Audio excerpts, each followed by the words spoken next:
More fighting between Fano groups is being confirmed to us. Did a video on that a few hours ago. Now I have another piece of information about it. Secondly, a senior Fano commander has refused to issue a statement. He was requested to issue a statement reportedly.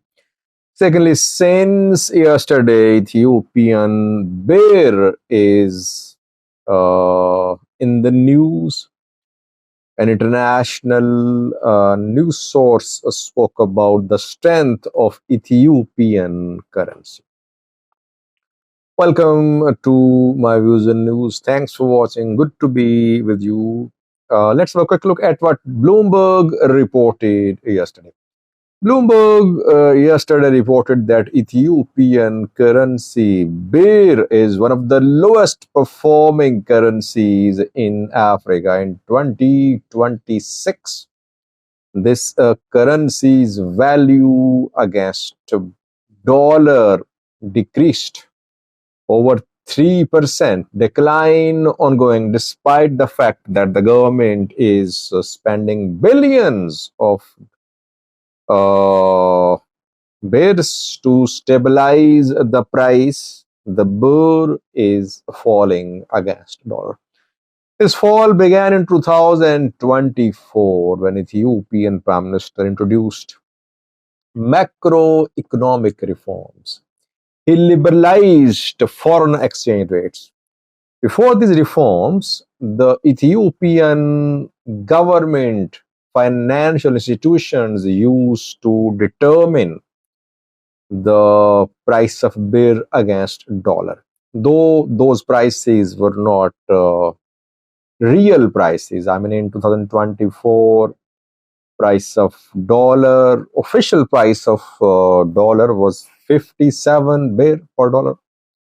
But at that price, dollar was not available. Rather, dollar was available in black market at a price of 115 to 120 birr per dollar.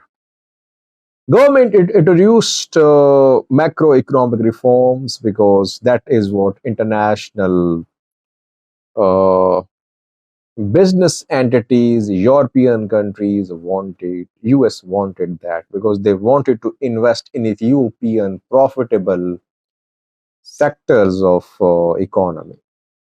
So Ethiopian PM liberalized real estate sector. He liberalized foreign exchange sector and several other sectors too. It means banking sector too. It means that foreign entities were allowed to enter Ethiopian market. Foreign banks have also been showing interest in investing in Ethiopia. Ethiopian banks have also been making lots of money, by the way.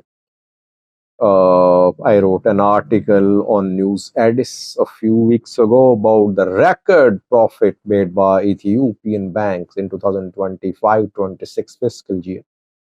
Banks are making money, but birr is falling, and part of the revenue generated by banks is being donated to Prosperity Party government. Ethiopian PM's projects like Green Legacy and others are financed by some of these banks which are minting money in Ethiopia.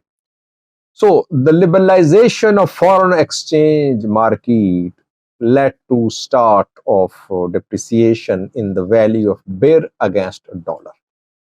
From 57 birr to dollar to $1, the birr has fallen to 160 birr per dollar now. This is official price. 160, 61, 62 birr per dollar. But in black market, the dollar is trading over 180 birr.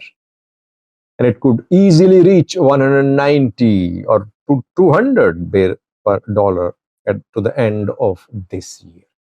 Birr has lost value against dollar, no doubt about that. And when your currency loses value against dollar, it means that your foreign exchange reserves are depleted. It means that you have to spend more on imports.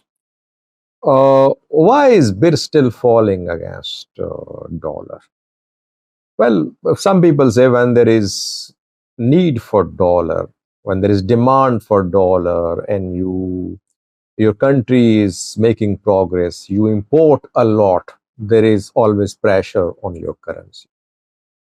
That's not one of the major reasons, by the way. Yes, if your country is progressing, you need imports too.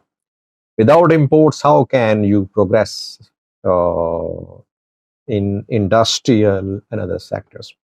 So dollar is in demand, no doubt about that. That Ethiopian banks want to buy more and more dollars, and National Bank has not been able to provide the amount of dollars requested by these Ethiopian private banks.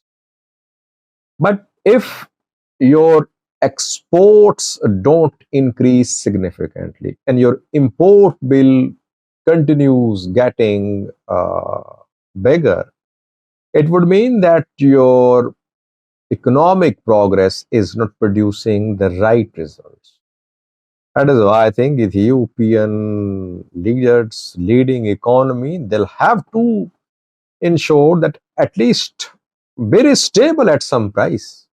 It is falling with every passing day. Secondly, viewers, Fano groups fighting each other. Unity in Fano turning into a dream, especially unity among groups, Fano factions operating in Gondar. A few hours ago, I told you about fighting in central Gondar in Balisa district. I said two Fano groups fought there, Tadios Tanto Regiment and 5th Corps. 5th Corps is led by Shambal Mulu, name of the commander. Tadios Tanto Regiment is led by Tarako Kabbede. The two groups fought in Balisa, and one commander of Tadios Tanto Regiment was killed. At least 15 casualties are now being confirmed, and over 20 were injured in that clash between these two Fano groups in central Gondar. We have received a second piece of information now, which is again from Gondar. This piece of information is from South Gondar, Samada district, South Gondar, and there too, two Fano groups were involved in a deadly clash. I talked to a man who's, by the way, the man is a Fano supporter, and he was astonished. He said, I did not see this type of intensity in fighting between Fano and ENDF. The way they were fighting each other, they never showed this type of commitment to fight ENDF. They were killing each other in a cold-blooded manner. Samada, South Gondar. So in the last 48 hours now, we have seen two incidents of fighting in Fano. Central Gondar, Balisa, South Gondar, Samada. Meanwhile, a Fano commander has refused to issue a statement. He was asked to issue a statement, a correctional statement. A few days ago, a video of Mesafin, Gondar Fano commander, was released. In that video, he was heard talking about TPLF. He criticized TPLF. He opposed alliance between Fano and TPLF. He accused TPLF of committing atrocities against Amharas. Some people claimed video was not legit, but it was not AI. Mesafin, is Gondar Fano's senior commander. He's part of Fano Elders Organization. There is an organization which is called Fano's Elders Organization. Mesafin is part of it. I think Saffron Melis is part of it. And there are some others too. Masafinth was asked to issue a statement to clarify, to make his position clear about the video which was released in social media a few weeks ago. Masafinth has refused to issue a statement. Zafar Manasseh a few days ago was heard talking about communication, coordination with TPL. But Masafinth is silent. He is not willing to issue a statement. He is not willing to back coordination between Fano and TPL reported. Thank you for watching.